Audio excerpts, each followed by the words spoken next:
Joey De Leon hindi na kinayang itago ang mga nalalaman tungkol sa relasyon nila Vic Soto at Maine Mendoza.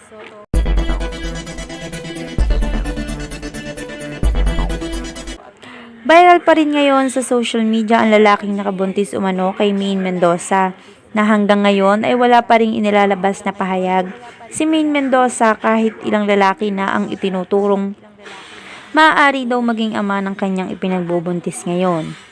Mas pumukaw naman ng pansin sa marami ay nang si Bossing Vic Soto na ang nadadawit na umunoy nakabuntis daw kay Maine.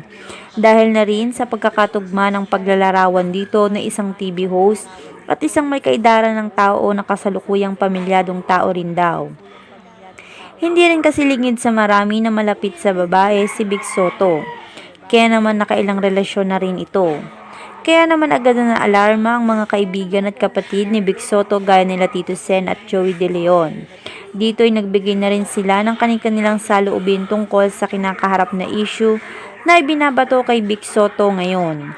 Bagamat hindi na raw bago sa kanila ang ganitong issue ay nababahala lang daw sila dahil marami pa rin ang naniniwala sa mga maling balita na lumalabas ngayon online.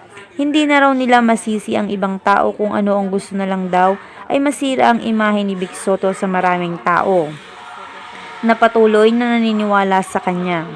Ayon pa kay Joey De Leon ay maging siya raw ay napapailing na lang sa mga naglalabas ng balita gaya nito.